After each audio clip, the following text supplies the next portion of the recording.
Hey, this is incredible. This is actually working, except for the volume. Hey, there it is. That's a Whew. first. Yeah. Oh, my room looks like a mess. Oh yeah, well, Ignore I that. always try to remember that I keep a towel hanging there, and I generally try to remove that, but I forgot. So, you know, Yeah, I have like two pairs of shorts hanging up for no particular reason. my room's messy too, by the way. It's just down on the floor. Yeah, I my push it room all off of everything. my room is different than the last time we talked. Like I've got a new bed frame and Well, this is an entirely new view, isn't it? usually I just go like this Oh yeah, okay, because like over there used to be crap and now it's just less crap. okay. Yeah, and a new giant TV for graduating. I gave myself a present. Hey, by the way, your hair looks great. Thank you. She was cutting my hair and I was like, I didn't want to go that shorty dokey. That's what we're doing. I was Can't put like, it that's back on. yeah. She once the clipper started going, I was just like, all right.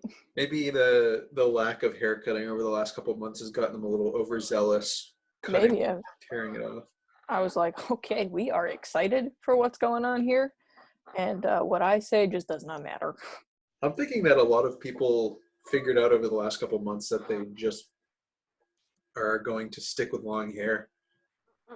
You know, they just haven't seen No. themselves with an additional 3 months growth, and they said, you know what, not bad. So this might actually trigger a new hair trend for a lot of people.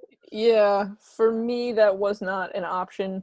Because I mean, if I commit to really growing it out, Mhm. like if my mom was in this room, she'd right now she'd be like, "You look so good with long hair," but it just drives me crazy. Much like the fact that I can see what a mess my room is. So, um, I get it.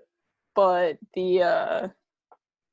the process of that, like because I have very curly hair when I have short hair, Mhm. it gets so lumpy and bumpy and grows in like extra here and then it grows here. It's Are you just talking about like the transition period yeah, before you get to the longer hair? right. It's Yeah, like my hair goes everybody's through got that awkward middle period. my hair like goes through like its own puberty type Yeah. deal. It's bad. Yeah, I between a shaved head for me and kind of like what it is right now, it's weird. It looks good. I mean, it works. It gets greasy as hell like this, and like the things fall down too the little. But um, Yeah. The thank one you, like it works though. The Clark Kent look is got going there. thank you. So the topic of tonight is ultimately going to be men and women, which I know sounds extremely mundane, but you actually inspired me to do this topic based on some recent conversations that we've had, which we'll get into in a bit. But before we get to that, I actually wanted to tell you about a couple connections that I discovered recently that I thought were kind of interesting, related to topics that we've talked about, things like that.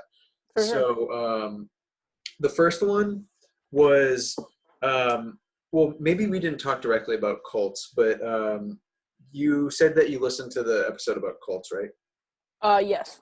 Okay. I am a super fan. I listen to all of them. Excellent.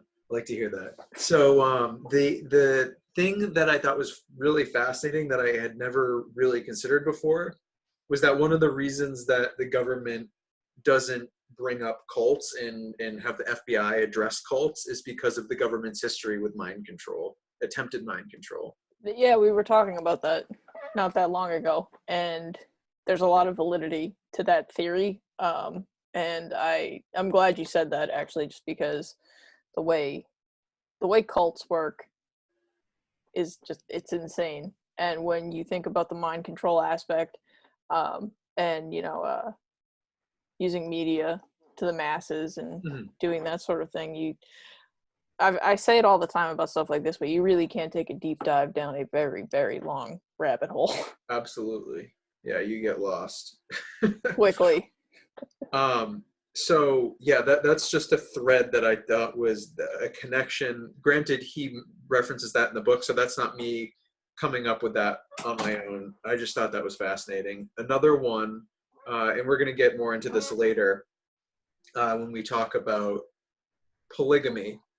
But so we were texting about the fundamentalist Church of Latter-day Saints, and Yeah. Warren Jeffs, their very creepy leader. You think about it and like a chill just runs down your spine. That Oh dude is yeah, it's nothing. the dude is just in his voice is so Don't. yeah. Oh, no. um, Never again.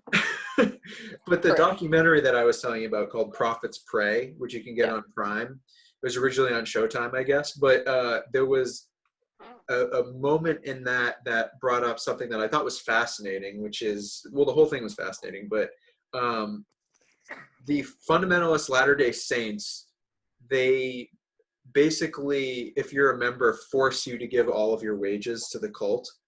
Yeah. And they own a bunch of companies and organizations. And one of the companies that they own creates, it's in the aerospace industry. And they actually created the O-rings for the Challenger.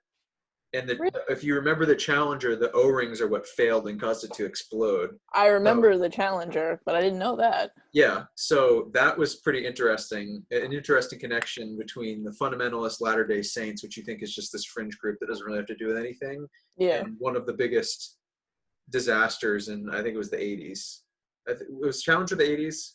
I'm talking about the Krista McCullough one. Yeah, no, I'm thinking if it was late 80s or like beginning of the 90s, but I want to say Okay. 80s. Because there was a couple disasters, but yeah, I want to say Challenger was like late 80s. Yeah, there was one when we There, were in grade school, I think, but where a that tile fell was off. Columbia. Columbia? Okay. I think so. Yeah. We both have the power to look it up, and neither of us are. I know. But Let's leave it a mystery. yeah, I Um, remember watching that happen though, the one that we were alive for. yeah. Like just watching the camera track it, and like we were young because I remember like I knew it was bad, but I didn't understand the severity of the situation. Yeah. But I I feel did not know that a Mormon company had any involvement in the aerospace industry. yeah, that was the first I'd ever heard of it. I mean, I only recently even knew that much about the fundamentalist Latter-day Saints. Um, okay, so the third one is the one that I think you'll find the most interesting. So that guy that I talked to about pharma, the author, Yes. Gerald Posner, Yes. and then I talked with his wife, who wrote The Pharmacist of Auschwitz.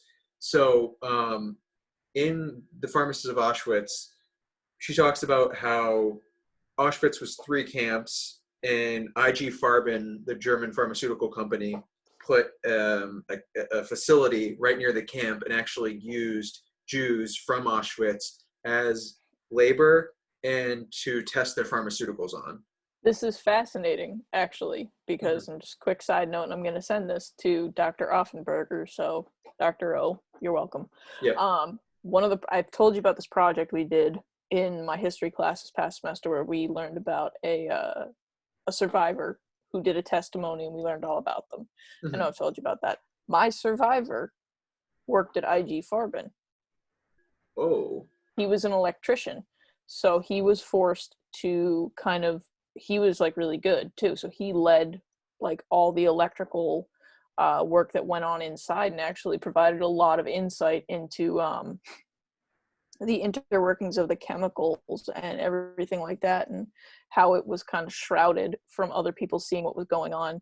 And yeah, the interworkings really and IG Farben on a whole operated under like this whole, like if you read about it from Posner's view, and then you hear about it from the direct testimony from someone that worked there, the differences are fascinating because there's so much that was hidden, and for a very fastidious group of people, like the note-taking Germans, Yeah.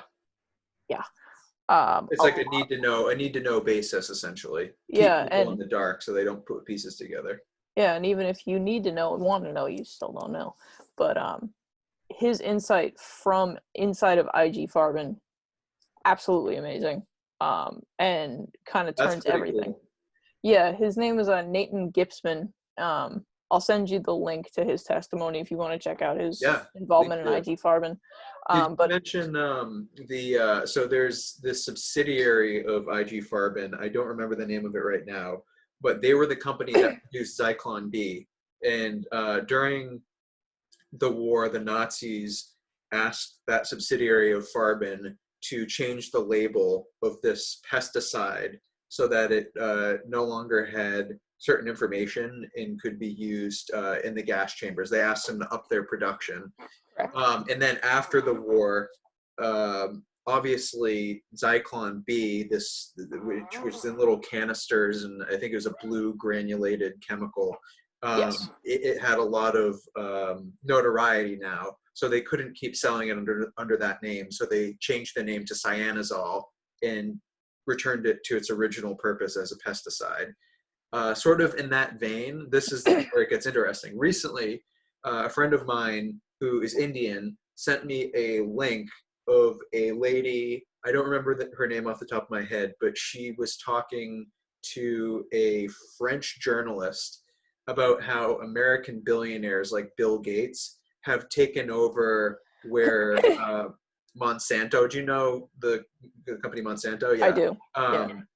Have taken over Monsanto's kind of legwork in the third world, where they're, through like the Bill and Melinda Gates Foundation and other billionaires, through their charities, they're causing agriculture over in third world countries to use like Monsanto seeds and chemicals and things like that.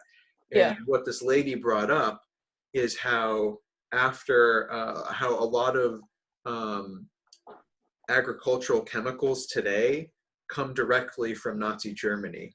And that was really interesting because I'm imagining these chemical companies that were producing essentially chemical weapons for Nazi Germany having to then come up with ways that they could continue to manufacture their products. So they flipped them to be used in agriculture. That's pretty messed up. It is, and one thing that I think is actually pollen is going to be the death of me.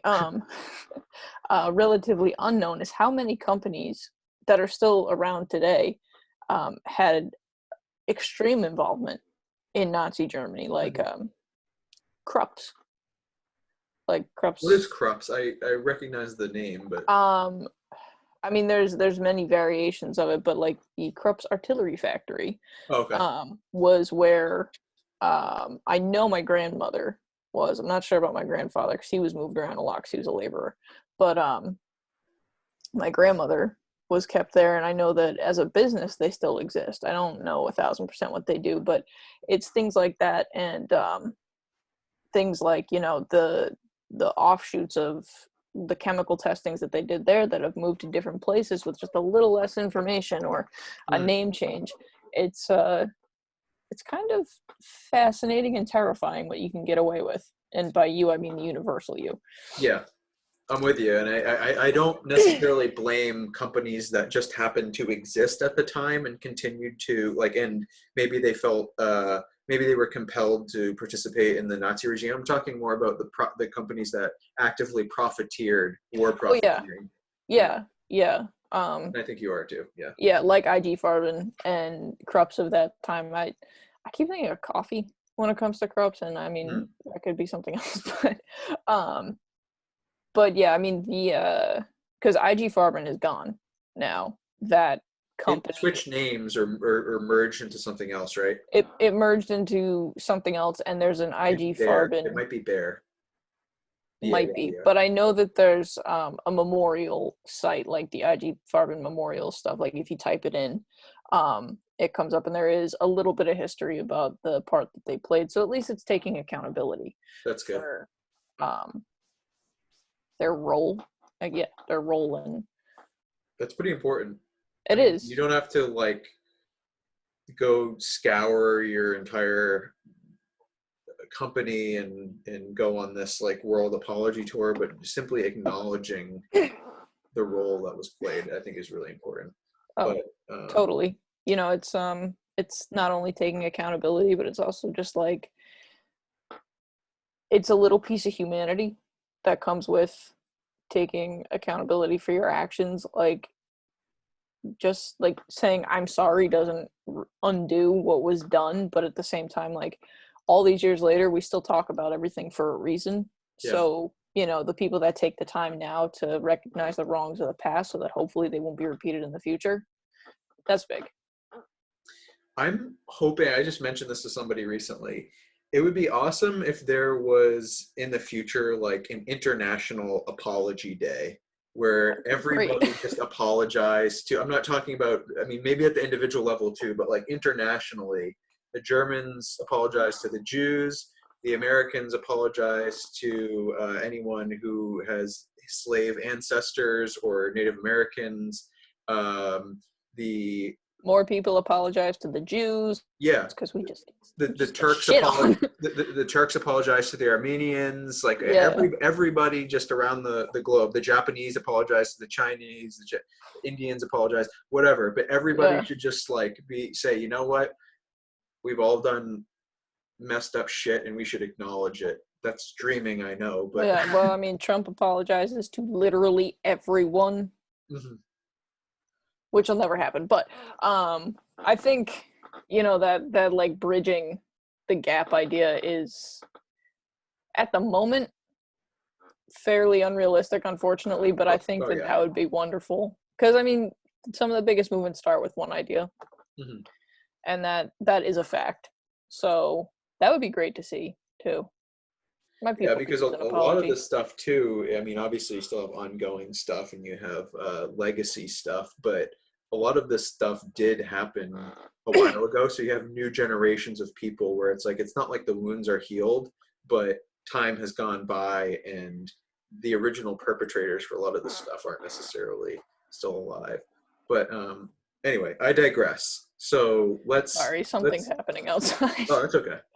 Let's get to the main topic and the reason why I wanted to talk. One of the reasons why I wanted to talk about men and women is because you were bringing up incels recently.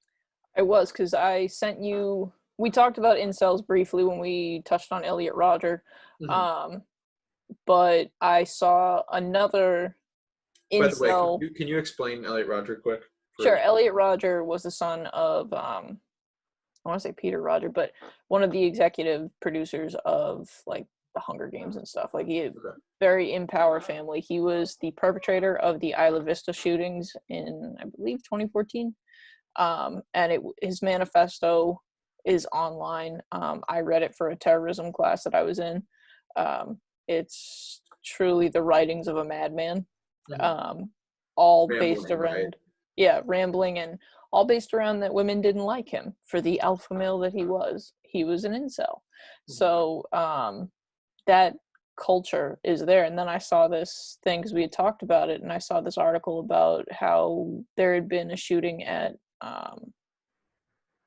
I think a massage parlor in Toronto, Mhm. or Ontario, or I apologize for mixing it all They up. I blend haven't been, together to me too. yeah, I haven't been to Canada yet. I'm getting there. But that again was incel motivated. So I saw that and I thought of, you know, the conversation we'd had, and I sent that over to you. Um, and it's such a weird like microcosm, I guess, Yeah. or of like that community, because when I learned about Elliot Rodger, or like when I did a deeper dive into Elliot Rodger and that insanity, um, I learned about incel culture and went and kind of, you know, there's a couple of Vice documentaries about it, and there's articles and stuff, and it's just involuntary celibacy Mhm. that drives people to do awful things, which I'm not even gonna attempt to try to understand. Like, how can you? But, yeah. So, I, I incels. I definitely a couple of years back was going. down that rabbit hole and trying to understand it myself.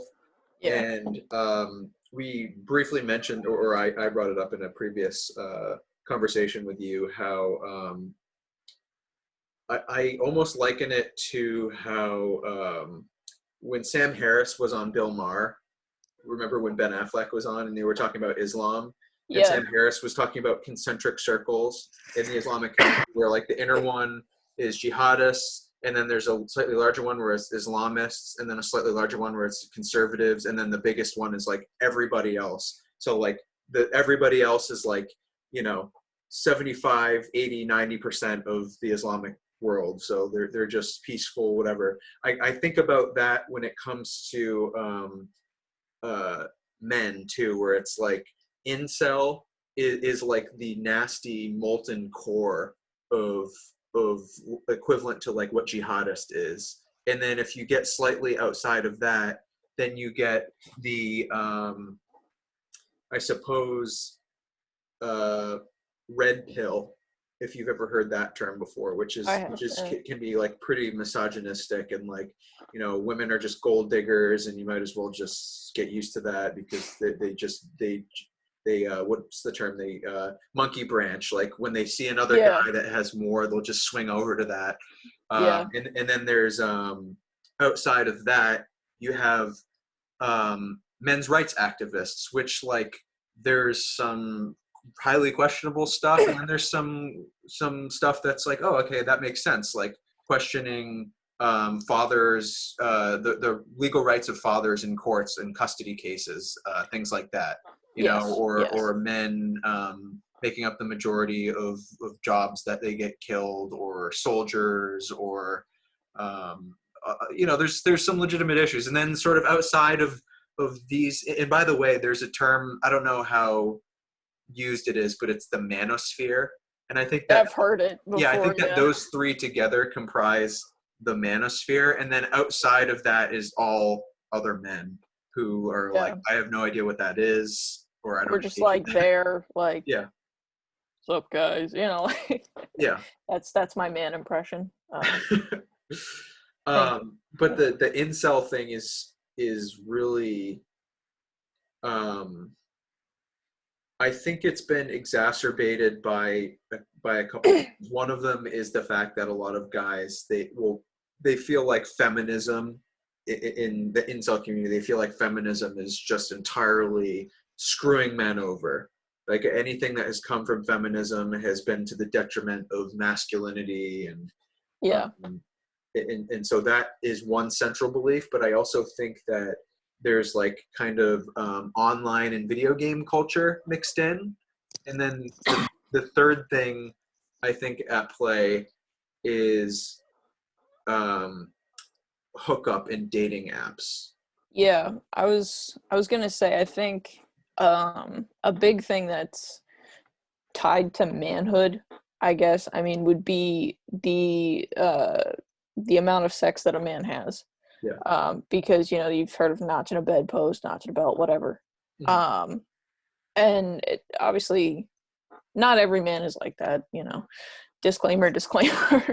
um, Mhm. but there's But there's the definitely, generalization, and it's accurate. there is, you know, and there's with that worldview, for women too, you kind of like, you know, you have to wonder, and it's kind of old brain thinking, but you wonder to yourself, like, okay, why is this guy talking to me? You Mhm. know, what do they want? um Not in every circumstance, obviously, but there's that. And I think because everything is very hypersexualized now, like games like Grand Theft Auto, there's the whole concept. I think I've played it like once or twice. Like Mhm. I couldn't drive the cars, I gave up. um and there's like the whole, you know, there's prostitutes in Mhm. the game, and that's part of the game. There's all of these apps, you know, like the only one I can come up with is Tinder, because clearly I'm so into it. But Yeah. but like, you know, that are based entirely off of looks and, you know, this outward persona that you put on, and why don't people like me? Why don't, you know, this, that, and the other thing. And I think because that's so tied into the male ego, that kind of perpetuates that feminism is ruining everything, and onward, when feminism at its core, to me, Mhm. is really just, equality, Yeah. you know, One of respect. the big issues is words like feminism. Yeah, When people use the word, everybody has a different meaning of what they mean by it. And yeah, like in general, you're right. Like the basic is bringing women up to a state of equality with men, like equality of opportunity, and having the choice of being able to do what they want to do. If they want to yes, be a mother, that's fine. If they want to pursue a career, that's fine. If they want to do something in between, a little bit of both, that's fine. yeah. Um, There but are lots of women my age, like, we talk all the time, like, do you want kids? No, yes, I don't know, and it doesn't matter. Like, yeah, it's mid to late 20s, but like, who cares? If you're not yeah, hurting anybody else, like, go nuts. Or I don't. um I think that what you brought up with the like male sexuality, I think that there is with a lot of things, we always talk about nature versus nurture, right? And you're never going to Right. be able to separate the two. But I do Right. think that there is a social nurture overlaid on top of a biological nature. Like I think that the reason why men are like sexually promiscuous is because just to be blunt, sperm is cheap and they're supposed to like spread their seed. They're supposed to spread their genetics. So like going back, that was I think the reason why men are just like, okay, I'm bored now, moving on, moving on. But that's like when people look at that and they say, okay, well, that's the way that men should be, or like that's the only way men can be, then that's the social pressure overlaid on top of it. So you get a ton of that over time. And the problem is when you say that that's all they should be, that's like I like to think of it like Maslow's hierarchy, where it's like if you want to look at life as like the only thing that it is a struggle for survival or a struggle for resources or something like that, then okay, like sure, but that's like the base level. Like as you advance as an individual and as society advances, you move above that and you build upon that. And Yeah. so like a relationship, a meaningful relationship between a man and a woman, I think doesn't have to be uh, demeaned or diminished in the way that incels and some of the more hardcore alpha male people are advocating for that. I don't think it has to be like, oh yeah, it's just biological, purely biological. We're just apes, and it's like Yeah. not really. I mean, my conceptualization, if you will, of a healthy relationship, male, female, whatever, whatever you're happy with, gay, straight, I don't care. Um, it really starts with a solid foundation. And friendship, it's not all physical, or you have no substance. And Yeah, I think that I had a professor once who said it perfectly. The problem with our generation is we have sex first and try to like each other later. yeah, Um, and that makes a lot of sense because people don't give themselves enough time to get to know one another, to kind of figure out, each other's points of view on things and whatnot. When someone who is, let's say, teetering on incel, mm-hmm. right, um, finds himself in a position where, okay, well, everybody else has a significant other and I don't. There, that inherent competition that comes with, I guess comes with testosterone. I don't know. I don't package. I have no idea. Yeah, But what appears to come with that testosterone is, why don't I have what everybody else has? mm-hmm. Can, in the right or wrong chemical compound of the mind, can build and build and build, and you wind up with an incel, I think. I think that's probably true. And one of I mean, we have a strange, American culture is very strange, as you and I both know. And like, we have this weird sexual repression that is woven into our culture, particularly maybe more in like New England area, but different parts of the country. sort of like a sexual puritanism. And when I saw that the movie Bohemian Rhapsody, Mike Myers' character says, "Oh, Americans, they're Puritans in public, perverts in private." And I was like, yeah, that's so true. It And is. we're a bit like that with alcohol too, but I think that um, we're Functioning alcoholics in public and not so functioning in private. exactly, and I'm not going to get into the whole like Edward Bernays and Yeah, advertising thing, but like that's its really, own. since advertising became a thing, the purpose of advertising is to convince people that there's something wrong with them and to make them insecure so that they buy a product or a service. Yeah, And sex is used to imply that everybody is having sex but you, so there must be something wrong with you, so you should buy this. And I'm thinking back to college, where the assumption in it's kind of entertaining, is like you just assume that everybody's having sex, and I'm not having sex, and then it's like that's not actually the case. It's actually like a very small percentage of people at any given time on any given weekend are actually it's having sex, and everybody, like there's a huge layer of people that are just like, oh yeah, I had sex last night, or I had sex the night before. And yeah, like, and it's interesting too. Like a guy hanging out with his boys will be like, "Yeah, I had sex, 3 times in the last like 4 days." And yeah, if a woman says that, everyone's like, "What a whore." yeah, But yes, but the guys will be like, "Hey, bro," when in reality, neither did anything. And yes, yep, like I when I started college, I was under the impression that I was going to be around a lot of that, and I was, mhm, because I had some questionable people on my floor. But like I was in my room doing homework, and sometimes on the weekends I'd go home and just chill. And I was like, am I missing some of the college experience, or am I just like staying healthy? I don't know what's happening. people talk themselves up so, oh man, it's like in the term hooking up, I find this so funny how men use it to imply one thing, women use it to imply another. So men use it to imply that more happened than actually happened. Yeah, So it's deliberately vague for both men and women.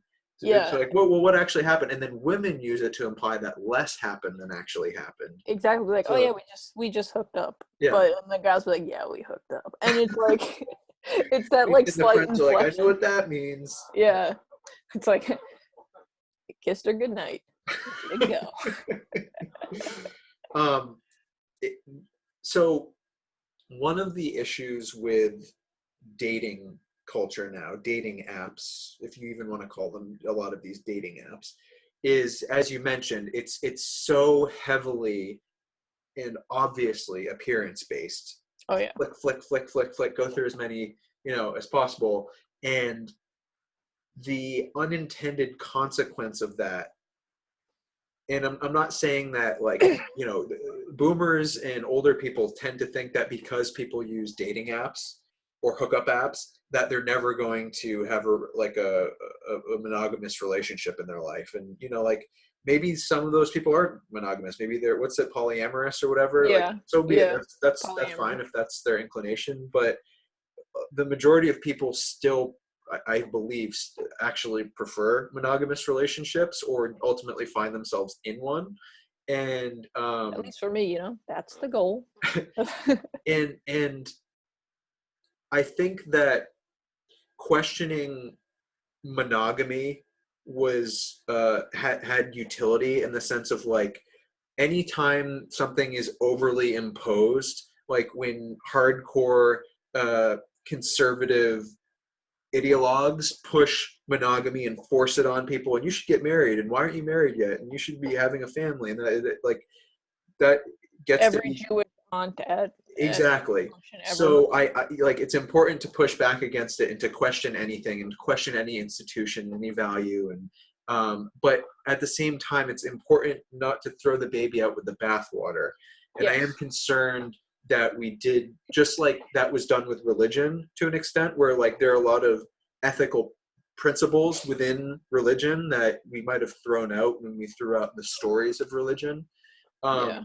I think monogamy actually had a utility that people didn't really consider, and that utility was it pair bonded.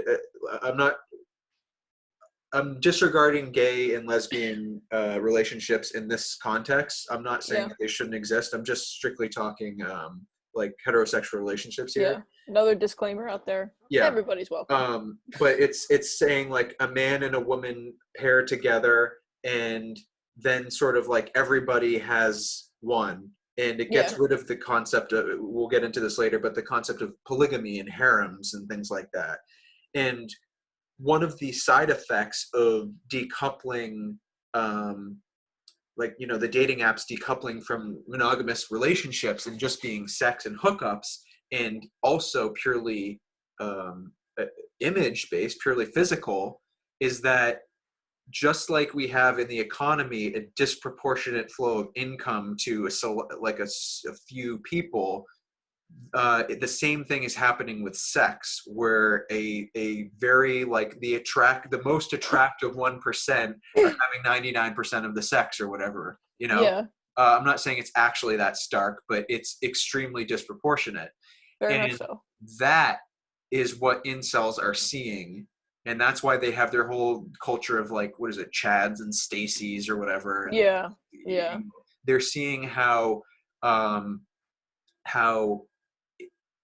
like unfettered, purely off of physical attraction, momentary relationships are disproportionately allocated. Yeah. And I think a big portion of relationships, like, yes, there has to be some physical attraction, but it can't all be physically attraction based, or you have no substance. Yeah. But I think that someone who's in incel territory is really like, it's all about looks and it's all about the end goal of Mhm. having sex. When in reality, there are so many other facets to a relationship, to anything. It's not about the end goal in anything. It's about, you know, the journey that got you there. But we live in a culture where, you know, cash is king and sex is key.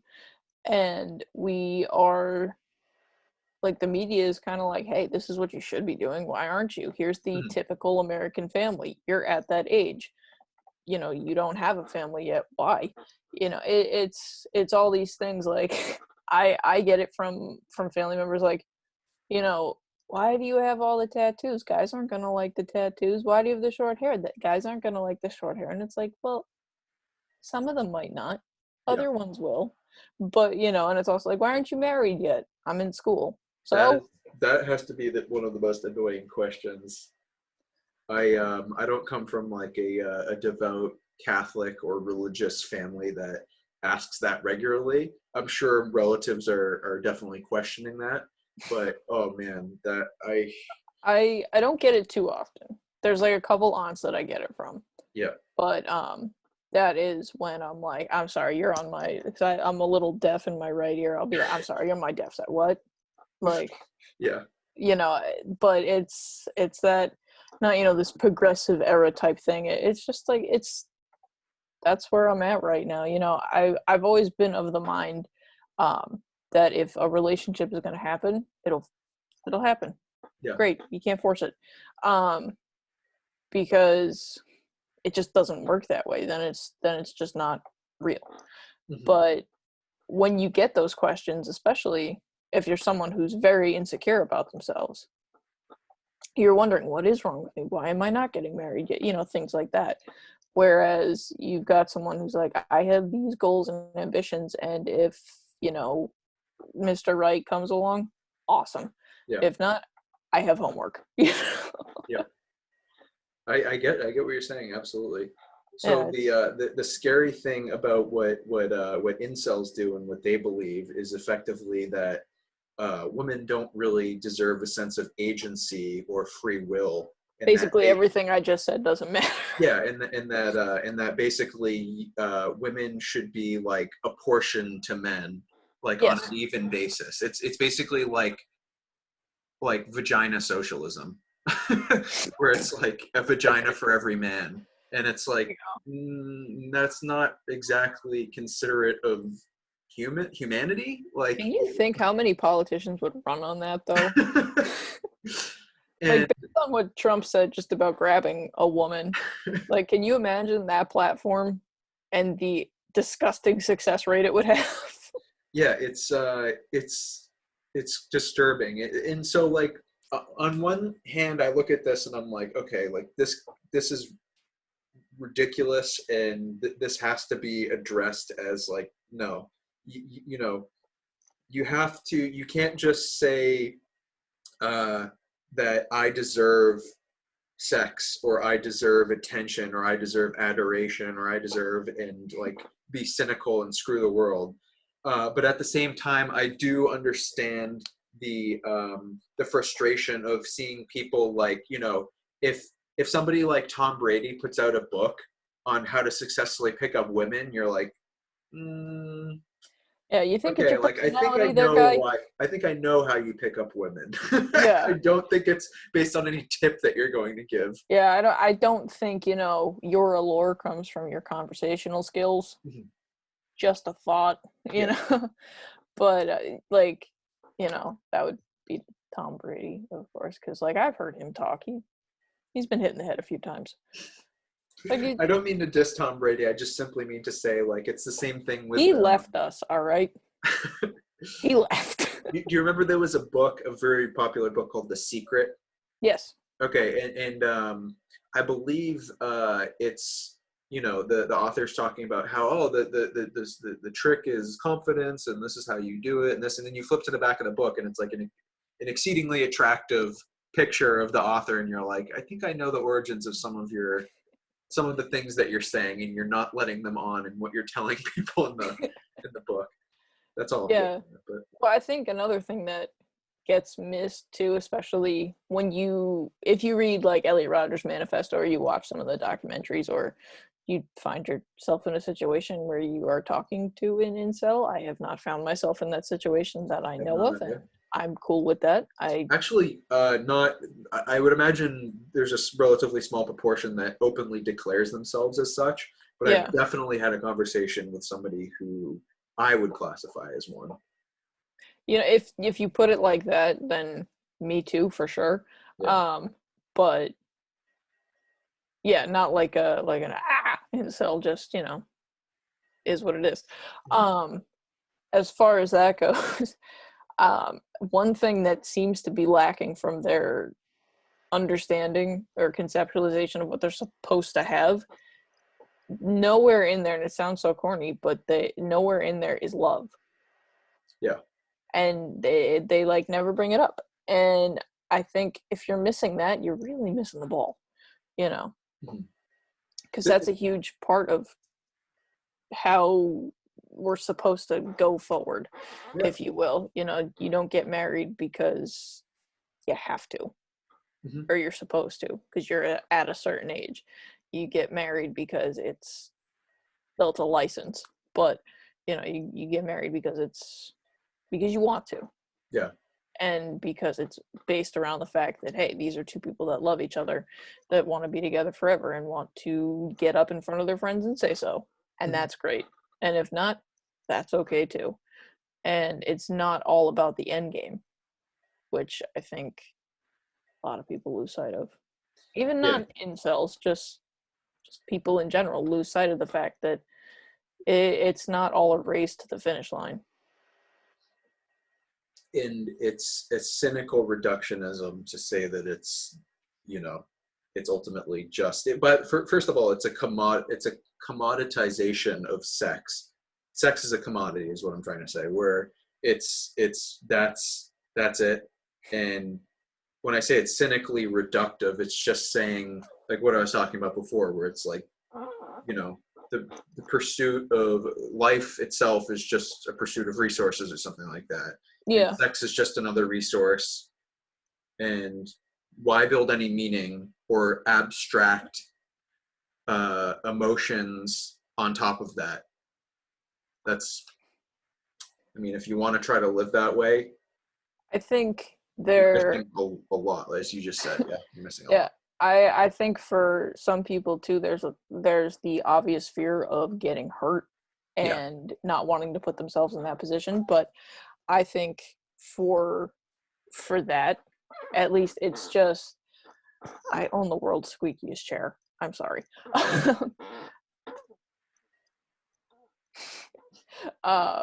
It's driving me crazy. Meanwhile, on my end, my laptop fan is going like a jet engine. I can't hear it, so I mean, but anyway, the people that I guess go for just the hookup are missing a big part of it, and the people that, you know, it's scary to put yourself out there and go like, yeah, like I want to have a relationship, and it could work and it could not work, and I don't know what's going to happen, but it's so worth finding out. Mm-hmm. Because, you know, they say better to have loved and lost than never loved at all. Yep. Anybody listening, go with that. See what happens. Take it for a spin. I could be wrong, but it's a time-honored saying. Go nuts. Yeah, it's the trade-off where if you don't invest yourself that fully, like the ultimate sense of loss that you get, like if your partner later in life dies before you do, Mm-hmm. it is going to be, you know, immense sorrow potentially, unless you have a different view of things where it's like celebratory in the sense of like you celebrate their life, not you celebrate them being gone. It's like, finally. But yeah, like the more you invest yourself emotionally, the more you open yourself up later on to that eventual sorrow. But that eventual sorrow is ultimately a sign that you put in the emotional investment and connected to someone in a way that somebody who just never did that because they didn't think it was valuable, or they didn't want to ever experience sorrow or heartbreak or anything like that, will never experience. So, And, you know, that goes with friendships too. You know, like if a friendship, you have a falling out or something and it deeply hurts, then you know that you had something worth losing. And I think that's a fear that a lot of us carry. I mean, it's an inherent fear. You don't want to get hurt. yeah. No one wants to go into a situation like, this is going to end horribly. Like, I am going to come out of this broken and it's going to be great. Yeah. But, you know, at some point you have to make that conscientious decision. Like, do I want to give myself the opportunity of everything, or do I want to give myself the chance of absolutely nothing? And I think, you know, in my many years of experience, my 28 years of wisdom that I have, you know, getting hurt sucks, but if when something ends, you feel sad at the end of it, whether it's like the organic end or a split, Mm-hmm. you know it was worth having, and eventually that sorrow will turn to a memory, and it'll get better. I mean, like that's very, you know, baseline banal way of putting it, but I think that that's so lost on our generation because we're a generation of instant gratification. Mm-hmm. Like TikTok and Vine worked so well because they're short and they keep our attention. That's why Tinder works so well, because you don't have to do much. You just have to swipe one way or the other. Yeah. You know, It's and like kind of shooting fish in a barrel, or yeah, raised on video games. You don't get it right this time, you can do it again. yeah. It's this whole, you'll get them next time type We're deal. like maximizing the reward, minimizing the risk, essentially. Exactly. Yeah. And I mean, it sounds so corny, but like if you don't put yourself out there for the risk, you will not get the reward. Yeah. Or you can get a very fake sense of the reward. You can get, you know, yeah, man, we hooked up. But that's it. And you never get to know the person on the other side of that statement, which is unfortunate. Yeah, it's sort of like always opting for the hostess cupcakes rather than trying a you know a, a better dessert at a restaurant. Yeah. But I think it's a fine line that we walk where, you know, we have to open ourselves up to this experience. We need to not be overly trusting, but not be so walled off, because we build such high barriers around ourselves, such high barriers of like the lies we tell ourselves, the lies that we tell others, the just, we kind of cloak ourselves in bullshit. That's a very good way of putting it. We really do. Yeah. And because, yeah, I mean, like, whether it's the different parts of us, our work selves, our family selves, our relationship selves, our friends selves, our you know, the different selves that we have. I'm hoping we can sort of like synthesize them and they have some connection to each other. But I think that each one of those has a lot of barriers built into it in trying to protect the image that we want to present. And like, you're probably, those are all ultimately, I think, going to become impedances to you having meaningful relationships with other people, if you don't allow other people to see beyond those barriers that you build. I completely agree. And I mean, one thing I've always kind of prided myself on is that work Sarah, family Sarah, friend Sarah, relationship Sarah, they're not very different. Yeah. Like, work and school Sarah doesn't swear as much as everyday Sarah does. Yeah. Or as loudly, but it's fine. But you don't have different like fundamental values and stuff like that. No, like, I mean, you know, I might comport myself a little bit differently, but I'm the same person from one person to the next. I mean, obviously, if I'm in a relationship, like, I'm not going around like to every guy and being like the exact same way, because that's just creepy. But you know, I don't, like, a lot of people, both male and female, when they're in a relationship, shut down when it comes to the opposite gender. You know, I've seen, like, you know, it's like the meme, like, oh no, I have a boyfriend, when you're trying to hold the door for someone or whatever. And you know, it's like, again, everything coming out of me tonight sounds so corny, but it's like, as long as you remain who you are when you started whatever you're doing, then you're destined to succeed. And if the person you're with is cool with that, you found that one. And as long as, like, yeah, everyone has a persona that's a little bit different where they are. Like, when I'm at school, I am more likely to use my SAT vocabulary versus, you know, if I'm hanging out with a couple friends, I'm like, yeah, you know, the thing with the stuff, right? Yeah. But at the end of the day, like, the dichotomy between that Sarah and the Sarah that's here right now and the Sarah that'll go to work, same person. Yeah, I think if you anchor your sense of self in your identity to values and to principles instead of to the validation that you get from any random given person, then that will serve you in the long run. Yeah.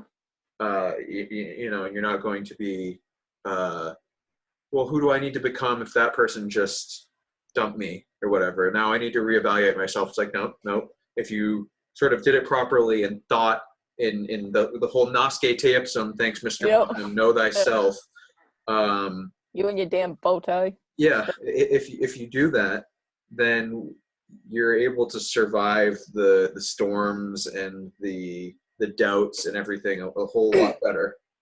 Oh yeah, breakups suck, and you do lose a little bit of yourself because it was that part of you that was kind of like bolstered by your person, but you don't lose the things that make you you. You just kind of adjust and reevaluate to a certain extent. Like, you know, the first time I was on this podcast was talking about a guy that I had broken up with. Thank God. A narcissist, you know, and like I had said then, I had to kind of relearn to be myself, but that was an extreme circumstance. In the case of most breakups, it's like, okay, this sucks. I don't have this person anymore, but life goes on. And you're allowed to be sad. You're allowed to be off kilter for a little while, and then you just, you start bringing it back, and eventually you're back to normal. Mm-hmm. Good advice. I try. That's my take on it. But I mean, other people are like, "Go get fucking hammered," and I'll be like, "No." I know. I always question. Or like, Sometimes it's a good distraction, but if that's like the go-to, yeah, then you might want to talk to somebody about that, because like, yeah, I mean, if that happens, and you need a night out with your friends, that's one thing. But if that's how you're coping with the entire thing, like, that's a problem. Yeah. But okay. yeah. So we started getting into a positive area, which is good. Like we talk about some negative, and we go to positive, and then now I'm gonna bring it back to negative again. The emotional roller coaster that is exactly, a conversation between us.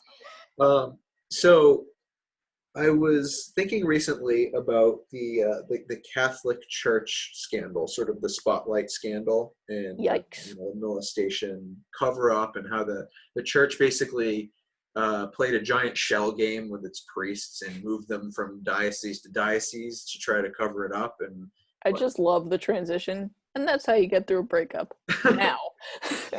And so when I was thinking about how this information about a sacred institution sort of like rocked people to their core, I was thinking about another conversation that needs to happen about another institution, and that's the family. And that's how there is an insane amount of sexual abuse, molestation, pedophilia, whatever, occurring in families. Yeah. It's particularly with girls, but with boys too. And it's generally stepfathers, uncles, fathers. It's I don't want to say it's an epidemic, but it's like it is a massive issue. Like if you think that like nobody I know, yes, somebody that yeah, you know, it is huge. It is. It's something that, unfortunately, like if you do the research, I guess, or have a conversation with someone who's very open about what they've been through, the reality is that more people can connect on the basis of I've been sexually assaulted than not. And the number that is by a family member is astronomical. Mhm. And it's like, what the hell? Like, I mean, there's jokes for days about, like Appalachia and down south and all that, but Oh yeah, marrying your cousin and stuff like that. But when you look at it from a serious standpoint, it's a huge problem. And something that I recently found out, like, since quarantine started, domestic violence has gone up by 47% because you are stuck with your abuser. Think about those people that are in a sexually abusive situation and stuck with them. You start to wonder and almost panic a little bit for those kids and for those defenseless people that can't get away. And who can't talk about it or don't have a way to talk about it. Yeah. Like, and I wouldn't expect a kid to have a way to talk about that. They're not supposed to have a way to talk about it. Yeah, they shouldn't.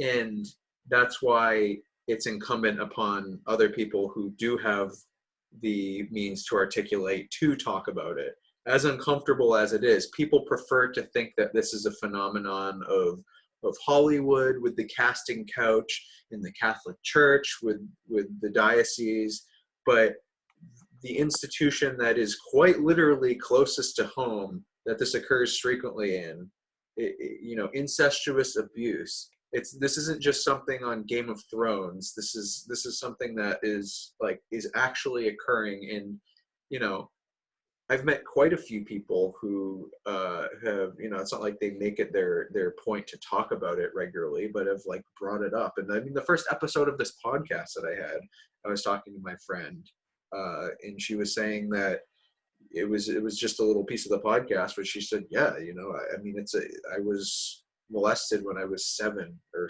I think it was 7, There are by a stepfather, and like it's hugely impacted my life. And I mean, you can't always, once again, you can't always separate nature and nurture, but like it really fucks up somebody's adult personality. It fucks up their sexuality. It makes them, tends to make them anxious, tends to make them see themselves as like a sexual object, and to yeah. try to gratify themselves as other people's sexual objects as an adult.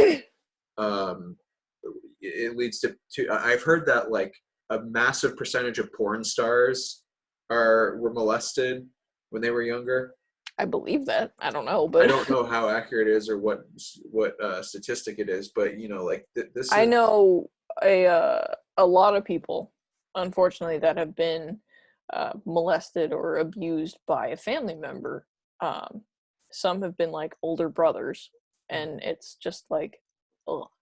But I mean, all of it is. But uh, you know, when that comes up in conversation, at first you don't know what to say, but now the amount of times I've heard it, it's just like, you know, like I'm not shocked hearing it. I'm disgusted, but it's like someone said to me once, and it was, she had been through some serious stuff with a step parent, um, and she had said to me that she had a hard time looking at herself because he, I guess, used her and abused her, and then stopped and went to her younger sister.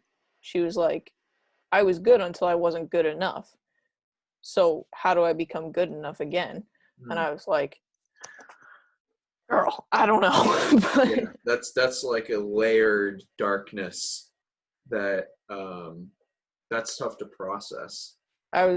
my honest answer was, I know some good therapists, if like, and I wasn't even trying to be funny. I was just like, I know some people that you could talk to about this that will know what to say, because I don't know what to say. I don't think there is, and this is one of the things that I think people should know, is I don't think there's a perfect thing to say or a thing that you should say. I mean, and this is going to sound cliched too, but you know, you listen, obviously, but don't like force people to talk about something. Like if you uh, have a suspicion about something or know about something, don't force somebody to talk about it if they don't want to talk about it.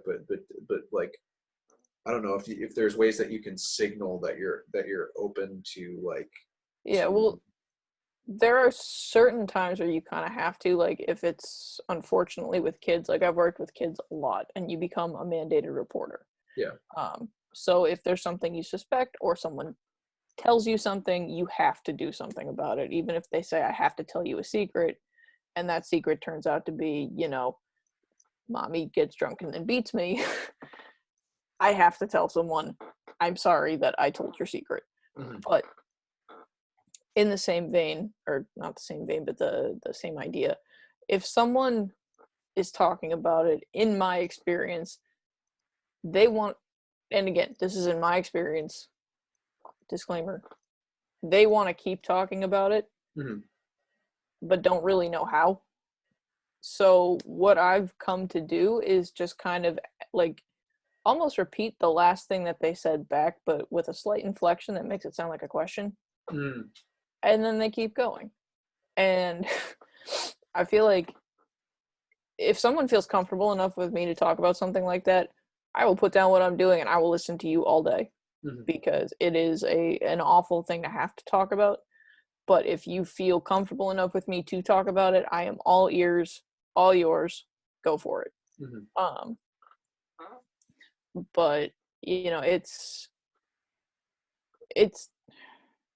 like you said, there's no right thing to say, but listening, number one, goes a long way, and just like admitting that you haven't lived that life, and you don't get it, in the Mhm. sense of like, you can sympathize but you can't empathize fully, just by going, if you want to tell me more, cool. I don't know what that's like, like, and just giving them an opportunity to take the floor and have some control, because that is one thing that they have not had, control, which ties back into narcissism, which is like when, like, if I start talking about my ex-boyfriends, I finally get to, that type of thing.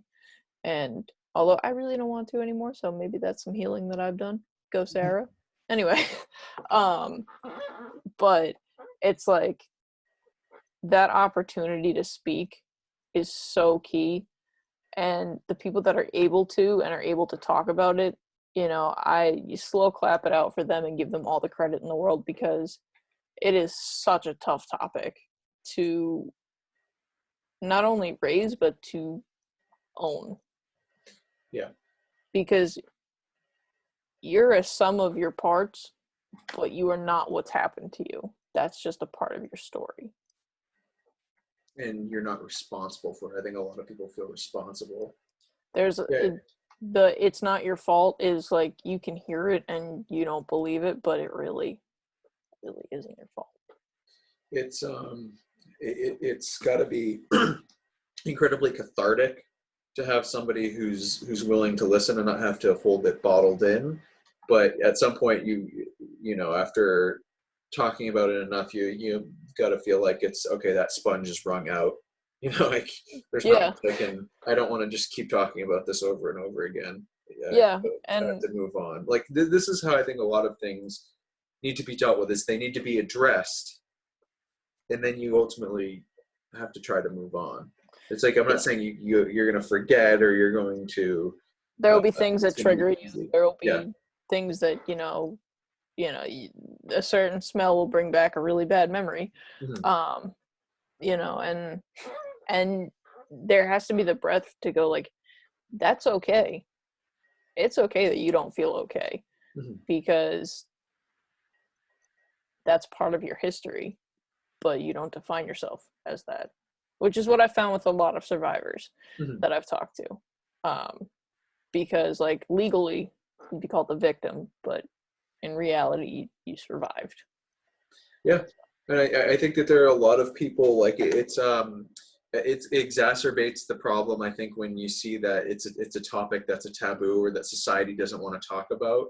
And of course there are some people who are just cruel or dismissive or lack compassion, and that's why they don't want to talk about it. But there's tons of people who I think get mistaken for that group, but are actually people who simply don't know. Like, they freeze up and they say, like, if somebody started talking about this, I think I'd make it worse. I wouldn't even know what to do. Like, I am you don't have to compassionate about these people, and I want to give voice to people who have had trauma in their lives, but at the same time, I don't know what I would say. And that's why a lot of people, like, I think a large chunk of people get thrown into the group of, like, oh, these people don't care. And I think they do, but they're just, like, it fills them with anxiety thinking I mean, the best advice I can give for anybody in that situation, and the first time someone confides in you of something like that is a time you will never forget,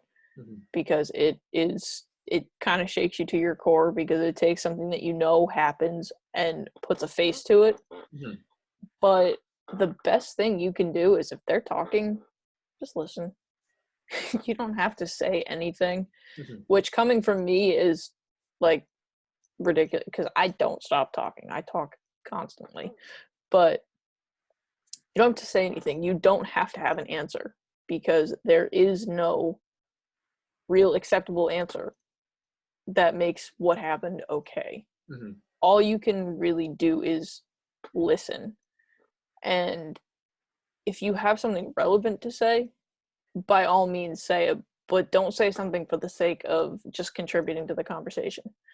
Say something because it has, a certain amount of meaning to you, and to how you can help in this situation, or just be there. A lot of it's just being present, and being able to go, all right, this is a tough topic for you, but I'm still listening, that type of thing. That's great advice. Unfortunately, it's not advice that is regularly talked about, or advice that people necessarily know how to find. I'm sure that there are more people on YouTube that talk about this kind of stuff, but it would be nice to see people talk about this, uh, you know, in among their friends and family. Um, so, unfortunately, a disproportionate amount of largely the predominant number of offenders are men. I mean, this is something that's like, it's definitely got a gender bias where it, like, I would imagine the the it's men acting on women, I think, most of the time.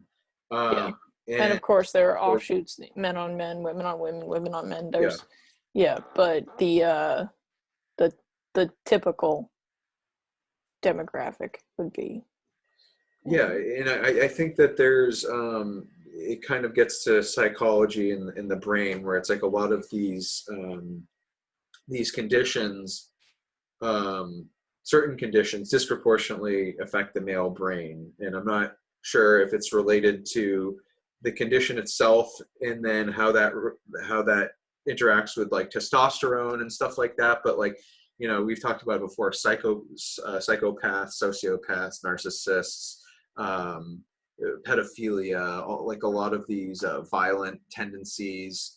Um, Unfortunately, and we were going to talk about what's the guy, Warren Jeffs, the Yeah. so yeah, this dude, the fundamentalist Church of Latter-day Saints guy, this connects directly to pedophilia, where he basically practices polygamy, but with underage girls. So he's got like, I don't know, 100 wives or something like that.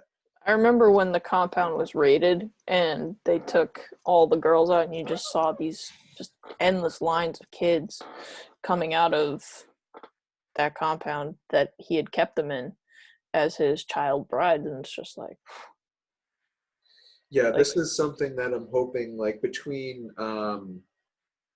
people like him and David Koresh, these, like, there's something about um, certain men where they see themselves with like a messiah complex, or like it's yeah. like the male ego with too much feeding it, Oh and yeah. there are a lot of victims of the male ego, Hmm. and so definitely sort of these types of cult leaders, but also pimps, sex traffickers. Like, people don't, this is another topic that people don't realize is as large as it is sex trafficking and labor trafficking.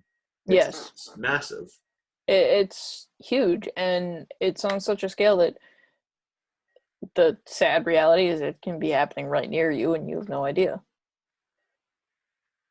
And I mean, I think that who is responsible, which agency is responsible for even taking care of that? Is that an FBI thing, or Maybe I I would want to say yes, but I don't I don't know.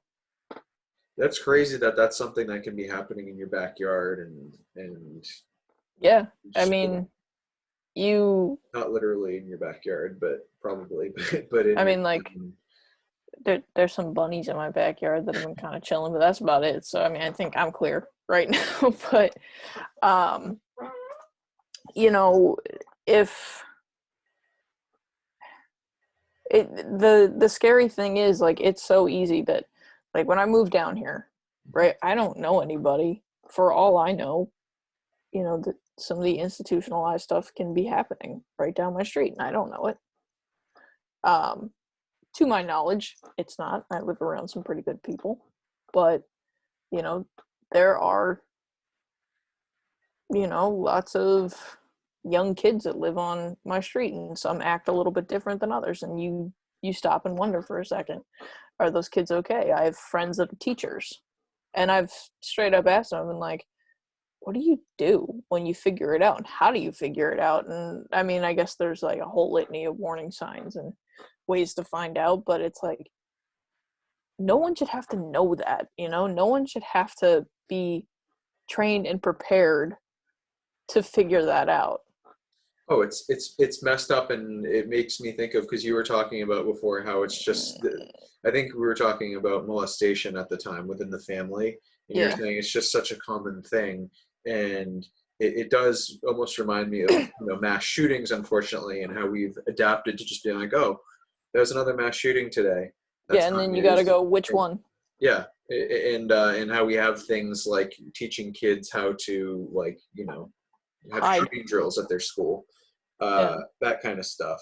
When I was becoming an EMT, we spent a whole lot of time on how to talk to kids that you thought maybe were in a bad situation. And when I came down here originally, I was working at a STAR house, which is short-term assessment and rapid reintegration for kids. And there's a whole lot of training that goes into figuring out like behavior patterns and like the right buzzwords to figure out if a kid like is going back to a really terrible situation that has, those types of situations and scenarios. And it is heartbreaking because you shouldn't be able, or not be able, but you shouldn't have to learn trigger words and watch for a kid's reaction to figure out whether or not they're living in a safe place. Are there watchdog groups of the trusted groups? Like, if so, unfortunately, another thing that happens, I don't know how common this is, but somebody gets rescued from a terrible situation, and then the person who rescued them, or a person in the organization, ends up being another abuser. Like somebody who works in foster care or something like that.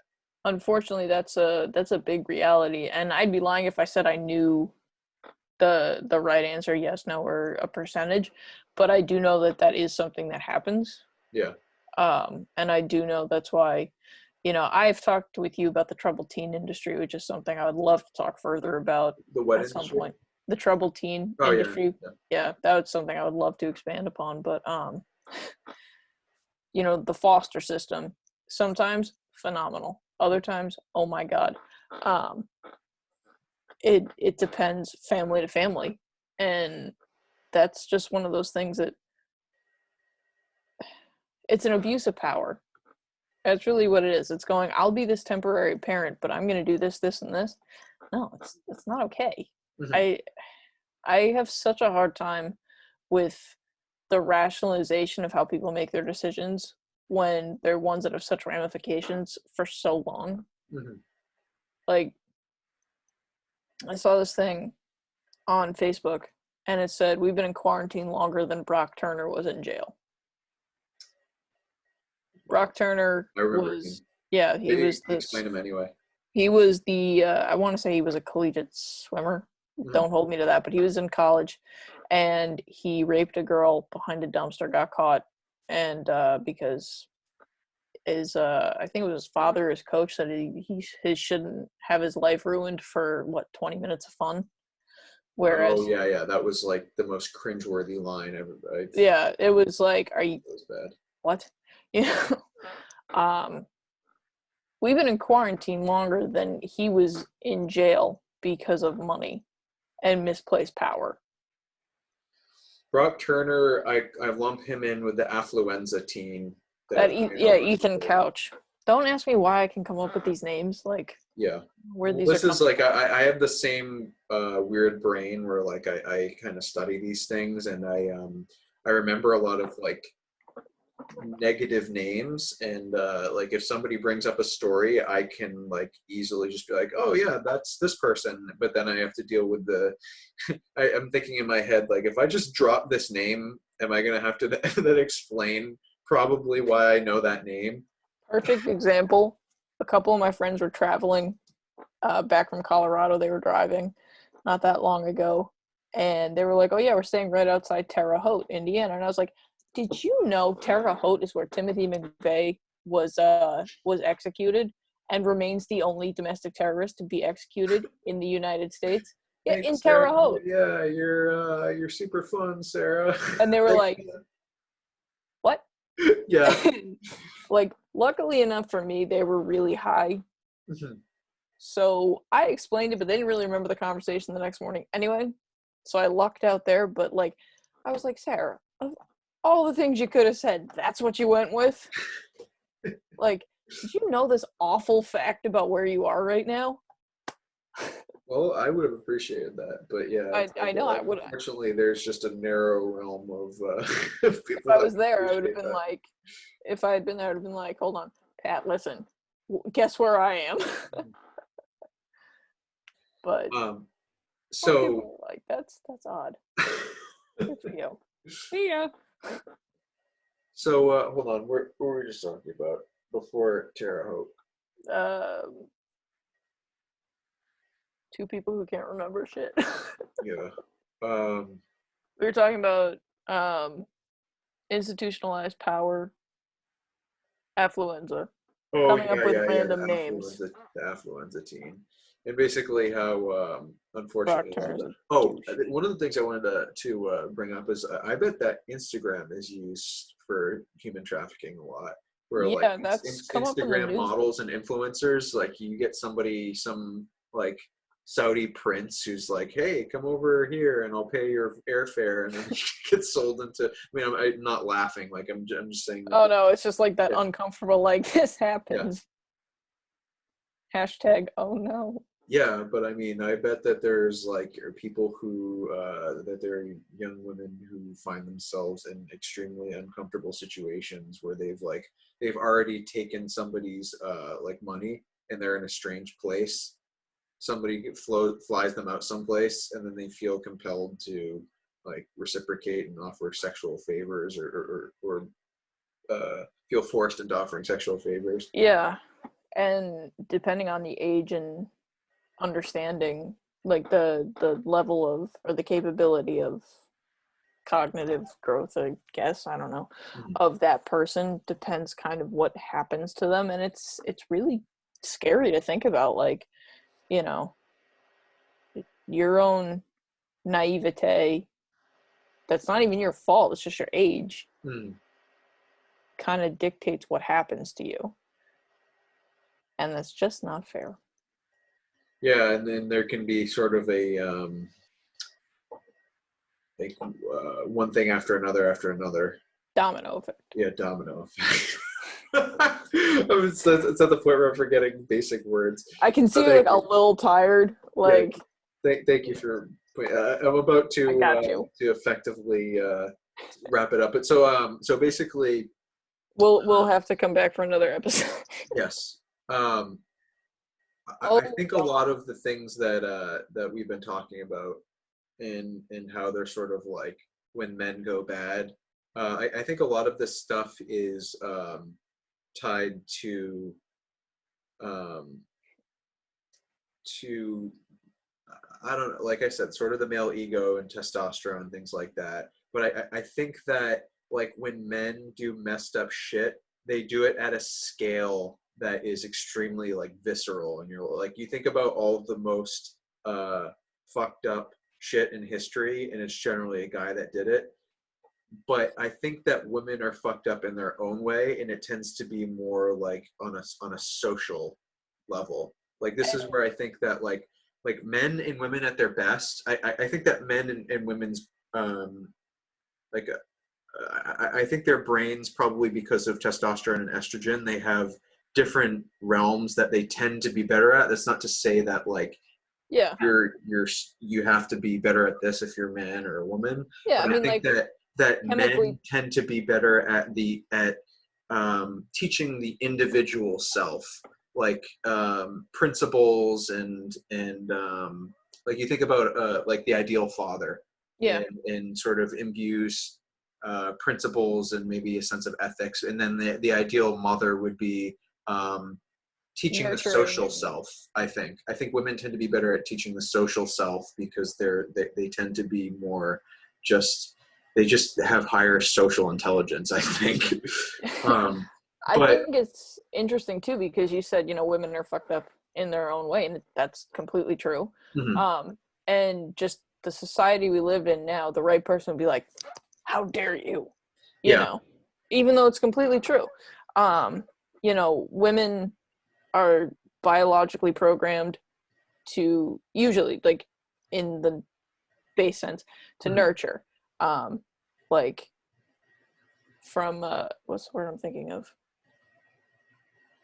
But not biologically, but like from the dawn of time, women will hear a baby crying in their sleep and wake up because we're just programmed to do it. That's how our brain chemistry works.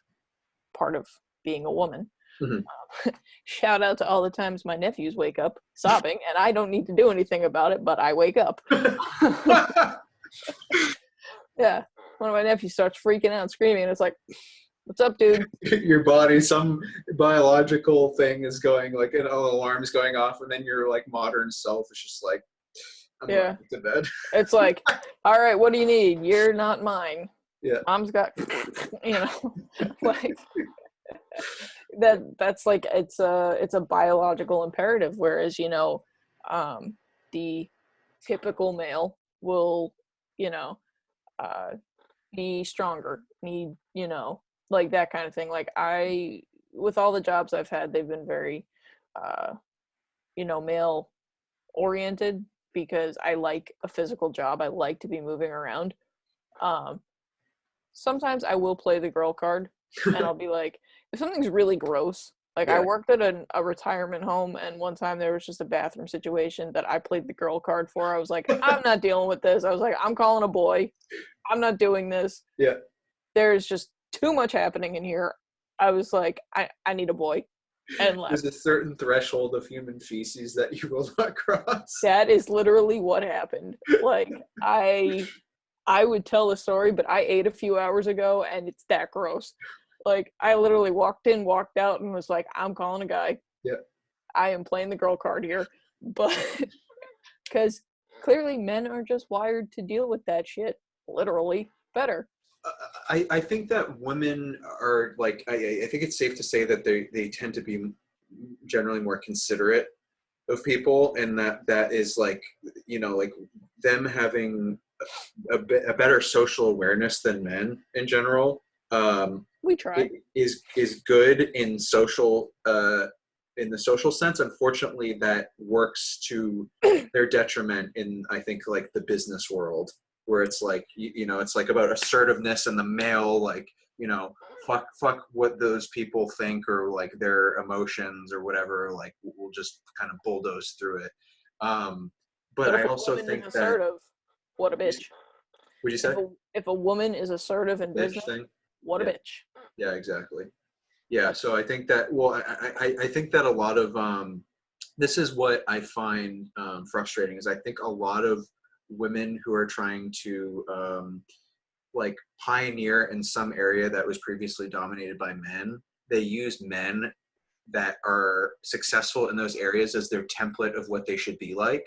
And it's like, no. Like, you were looking at asshole, narcissistic, psychopathic men. Do not model yourself after that. Like, this is, like, I'm concerned about this legitimately, is like, it is like, I think that, like, I think that people are going to become more understanding, like society is going to become more understanding of, like, of how, like, women don't need to become men to be legitimate. They like, they have their own like ways of expressing themselves in general, and their own abilities that they're good at. And in the military, women are now able to become SEALs. Yeah. Navy SEALs and special forces and things like that. And it's taken a very long time, because there is just a societal and gender template that gets thrown there, and it's like, well, there you go.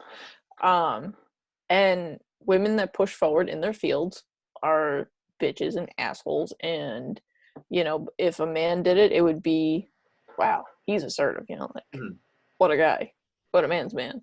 Whereas, pushing forward, I've already gotten it too. Like, I'm getting ready to go to grad school. I have my eyes on getting a doctorate, and I've already gotten, like, why? Yeah. Like, that's going to get in the way of, having a family and stuff. And it's like, not if I do it right, number one. Number two, different goals at different times. Who cares?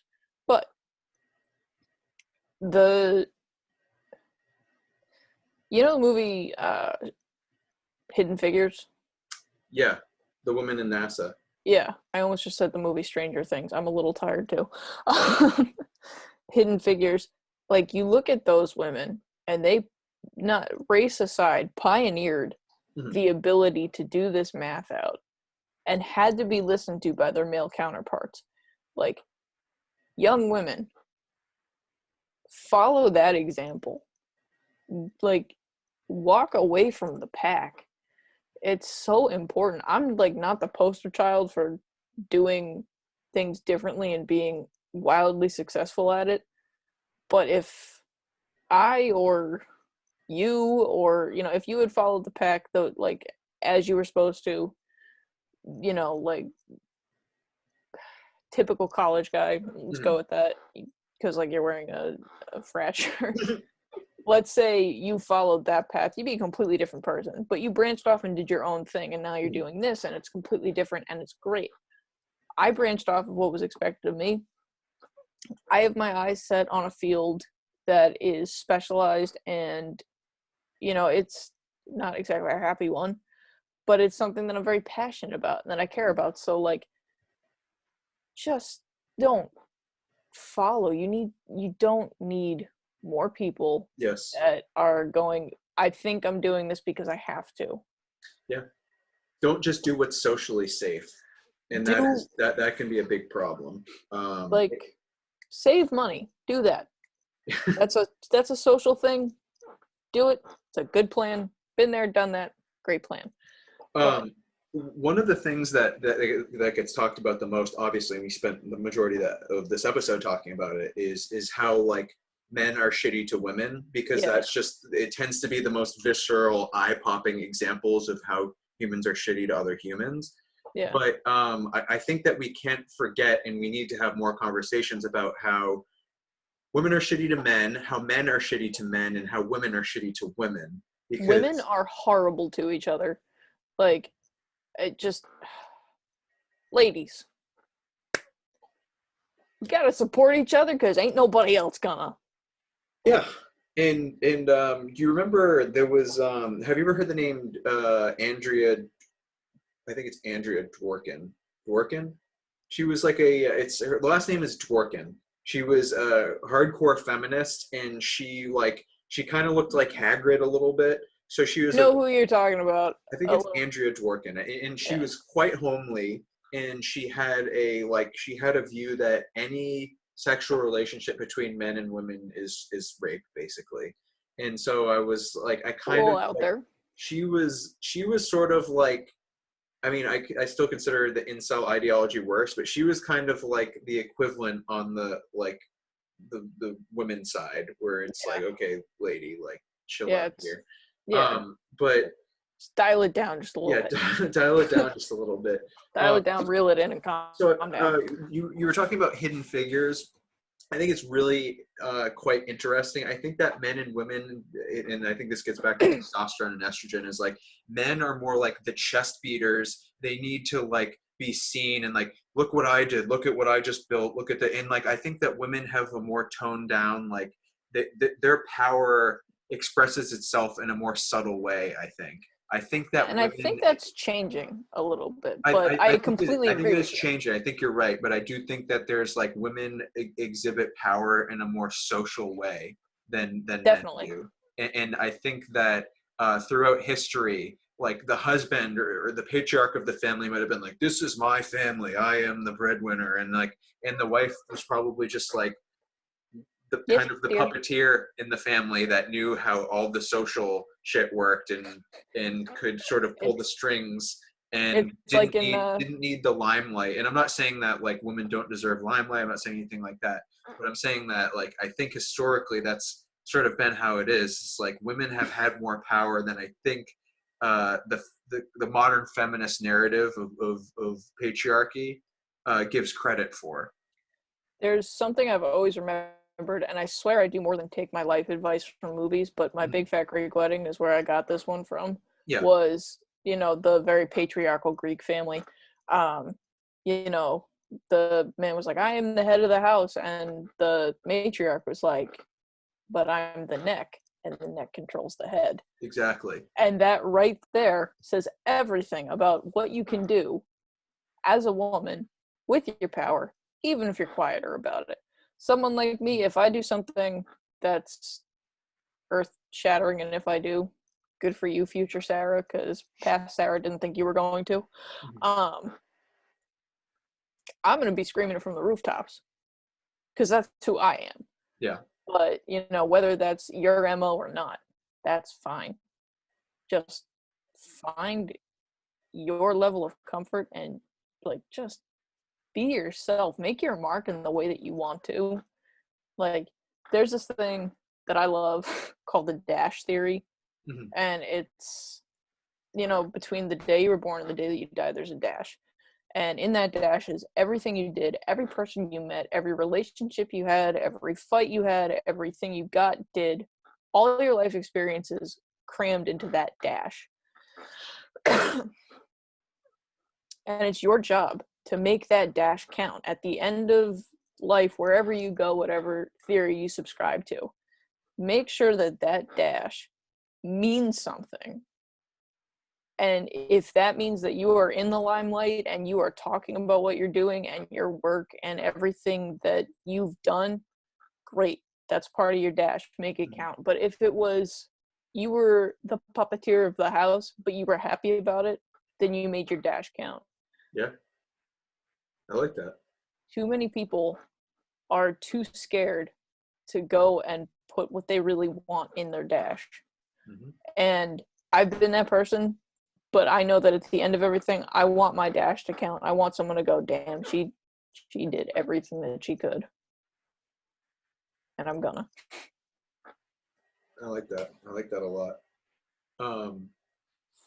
Okay, the last thing I'll say, I promise, is a pet peeve I have with women. And I know, once again, this isn't all women. I've got pet peeves about men as well, and I will share those at any point. But I've noticed with a lot of women, because they tend to be more socially conscious, if you're in a group gathering, they tend to not micromanage. They tend to stage manage, and they're like, "Oh, you should be over here, and you should be talking to this person." I'm like, "No, I don't need to be stage managed." And particularly with subject matter. If subject matter is leaning towards oh, this is going to get controversial or uncomfortable, let's rein it in. And it's like, no. Sometimes subject matter needs to get, sometimes you find out interesting things when you talk about more controversial or uncomfortable things. Other times it's just a situation will never get resolved if you don't bring it to the point of escalating tension a little bit. You know? Sometimes you have to have an argument or a heated disagreement, if you will. Exactly. Get it all out in the open. And that's okay. There are people, definitely more women, that will say oh, let's just calm down a little bit. And it's no, we're not going to get anywhere if we all just calm down, or we're not going to have that conversation that facilitates something different. If we were tamped down and you and I were at one of those fictional dinner parties that we always talk about that you can't talk about stuff at. I'm never going to dinner parties. That's the sad thing. The only dinner parties I'm going to are fictional ones. We'll go to a dinner party. We'll just find one and we'll go, and then we'll just be so let me tell you about Terre Haute, Indiana. Fun fact. No, but if we were at one of those fictional dinner parties and we had a stage parent, we'll call it, because if I've been in theater for well over 20 years, so I've met some stage moms, and it's like that, facilitating what they think needs to happen.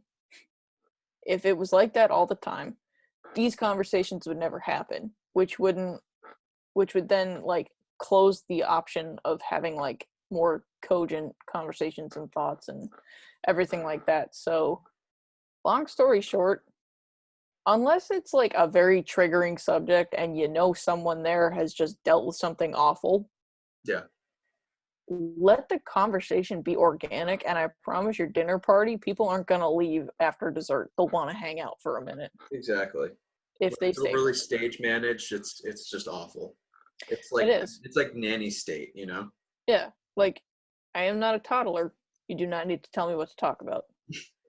Unless it's like, hey, that girl over there was just in a car accident. Maybe don't be like, hey, crashing cars, what's that like? Yeah, exactly. Yep, I get that. Yeah, like, I mean, on the day of my going away party, when I went away to college the first time, I actually was in a car accident that morning. A woman hit me head on. She had no license, no insurance, and her seat was all the way down. She was reclined. Oh my Um, god. yeah.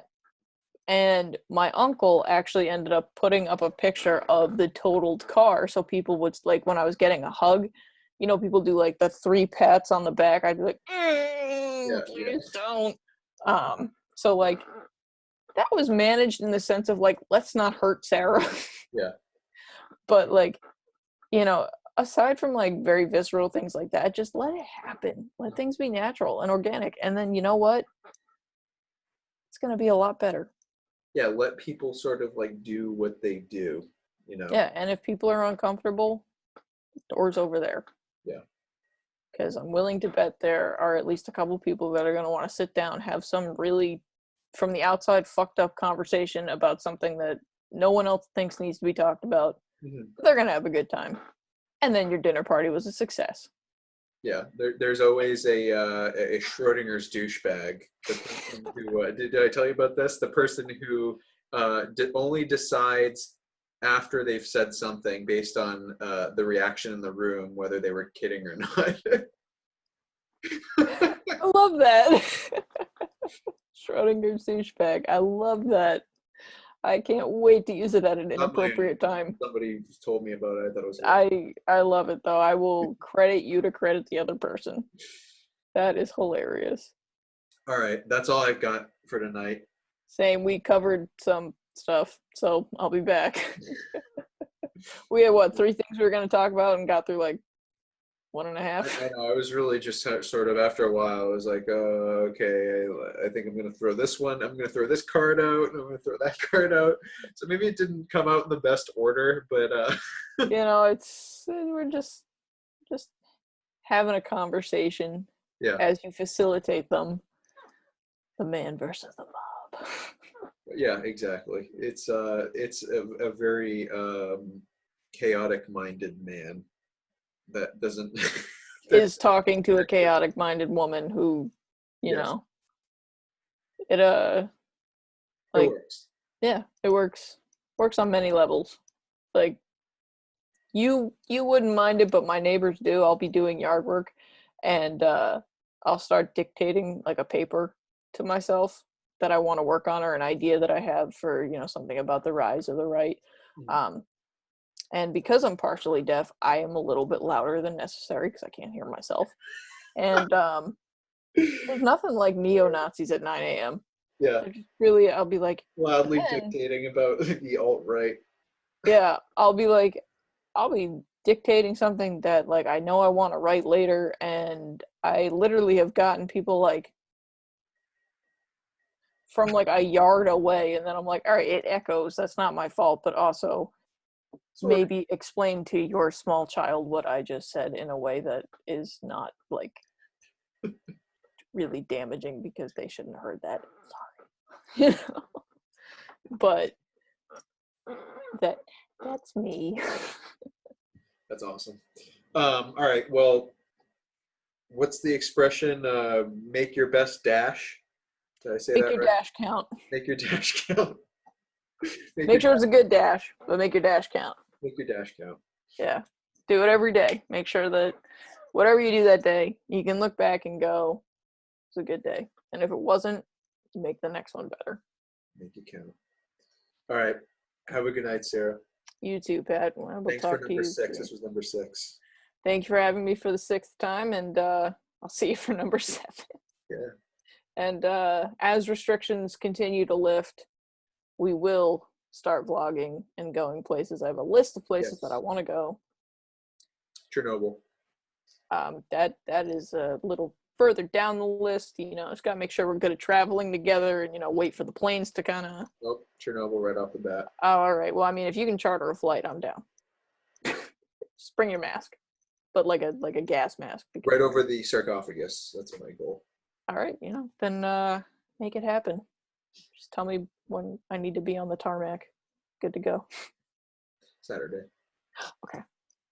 I got to pack then. So. Have a good All right. You too, Pat.